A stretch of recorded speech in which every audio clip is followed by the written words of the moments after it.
ಕಳೆದೆರಡು ಶುಕ್ರವಾರ ನಮ್ಮ ಚಂದನವನದ ತೆರೆಗಳಲ್ಲಿ 18ಕ್ಕೂ ಅಧಿಕ ಸಿನಿಮಾಗಳು ತೆರೆಕಂಡಿವೆ.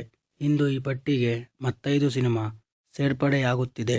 ಆ 5 ಸಿನಿಮಾಗಳು ಕೂಡ ನಿನ್ನೆ ಶುಕ್ರವಾರ ತೆರೆಕಂಡಿವೆ. ಹಾಗಾದರೆ ಆ ರಿಲೀಸ್ ಆಗಿರುವ 5 ಸಿನಿಮಾಗಳು ಯಾವುವು ಅಂತ ನೋಡ್ಕೊಂಡು ಬರೋಣ ಬನ್ನಿ. ವೆಲ್ಕಮ್ ಟು ನಮ್ಮ ಸಿನಿಮಾಸ್. ನಮ್ಮ ಚಾನಲ್ನ ಇನ್ನೂ ಯಾರಾದರೂ ಸಬ್ಸ್ಕ್ರೈಬ್ ಮಾಡ್ಕೊಂಡಿಲ್ಲ ಅಂದರೆ ದಯವಿಟ್ಟು ಸಬ್ಸ್ಕ್ರೈಬ್ ಮಾಡಿಕೊಂಡು ಕೆಳಗಡೆ ಕಾಣುತ್ತಿರುವಂತಹ ಬೆಲ್ ಬಟನ್ನ ಕ್ಲಿಕ್ ಮಾಡಿ.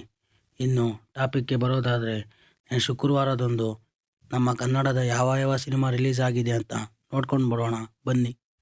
ಮೊದಲನೆಯ ಸಿನಿಮಾ ಬಂದು ಸಿದ್ಲಿಂಗು 2.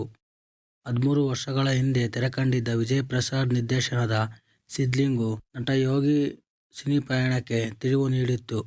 ಇದರ ಮುಂದುವರೆದ ಭಾಗವೇ ಸಿದ್ಲಿಂಗು 2. ಇನ್ನು ಎರಡನೆಯ ಸಿನಿಮಾ ಬಂದು ನಿಮ್ಮಿತ್ತ ಮಾತ್ರ. ಪ್ಯಾರಾಸೈಕಾಲಜಿಕಲ್ ಥ್ರಿಲ್ಲರ್ ಜಾನರ್ನ ಈ ಸಿನಿಮಾವನ್ನು ರೋಷನ್ ಡಿಸೋಜಾ ನಿರ್ದೇಶಿಸಿ ನಿರ್ಮಿಸಿದ್ದಾರೆ. ಈ ಸಿನಿಮಾದ ಪ್ರಮುಖ ಪಾತ್ರವನ್ನು ಪೂರ್ಣಚಂದ್ರ ಮೈಸೂರು ನಿರ್ವಹಿಸಿದ್ದಾರೆ. ಅನನ್ಯ ಎಂಬ ಪಾತ್ರವನ್ನು ಸಂಗೀತ ರಾಜೀವ್ ನಿರ್ವಹಿಸಿದ್ದಾರೆ.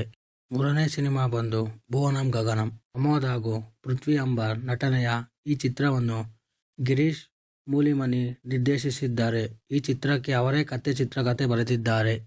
ಇನ್ನು ನಾಲ್ಕನೇ ಸಿನಿಮಾ ಬಂದು ರಾಜು ಜೇಮ್ಸ್ ಬಾಂಡ್. ಮಂಜುನಾಥ್ ವಿಶ್ವಕರ್ಮ ಹಾಗೂ ಕಿರಣ್ ಬರ್ತೂರ್ ನಿರ್ಮಾಣದ ದೀಪಕ್ ಮಧುವನಹಳ್ಳಿ ನಿರ್ದೇಶನದ ಈ ಚಿತ್ರದಲ್ಲಿ ಫಸ್ಟ್ ರ್ಯಾಂಕ್ ರಾಜು ಖ್ಯಾತಿಯ ಗುರುನಂದನ್ ನಾಯಕನಾಗಿ ನಟಿಸಿದ್ದಾರೆ. ಇನ್ನು ಕೊನೆಯ 5ನೇ ಸಿನಿಮಾ ಬಂದು ಜಸ್ಟಿಸ್. ಸಂಗೀತ ನಿರ್ದೇಶಕರಾಗಿ ಚಿತ್ರರಂಗ ಪ್ರವೇಶಿಸಿದ್ದ ಅರುಣ ಕಾರ್ತಿಕ್ ನಿರ್ದೇಶನದ ಚಿತ್ರವಿದು. ಕಾನೂನು ಮತ್ತು ಅದರಲ್ಲಿರುವ ಲೋಪಗಳು ಜೊತೆಗೆ ಕಾನೂನಿನ ಒಳಿತು ಕೆಡುಕುಗಳನ್ನು ಈ ಚಿತ್ರ ಹೇಳಲಿದೆ. ಇದಿಷ್ಟು ಈ ವಾರದ ಸಿನಿಮಾ ಅಪ್ಡೇಟ್ಗಳು. ಇನ್ನೂ ಹೆಚ್ಚು ಸಿನಿಮಾ ಅಪ್ಡೇಟ್ಗಳಿಗಾಗಿ ನಮ್ಮ ಸಿನಿಮಾಸ್ ಚಾನಲನ್ನು ಸಬ್ಸ್ಕ್ರೈಬ್ ಮಾಡಿ ಅಂಡ್ ಕೆಳಗಡೆ ಕಾಣುತ್ತಿರುವಂತಹ ಬೆಲ್ ಬಟನ್ನ ಕ್ಲಿಕ್ ಮಾಡಿ. ಧನ್ಯವಾದಗಳು.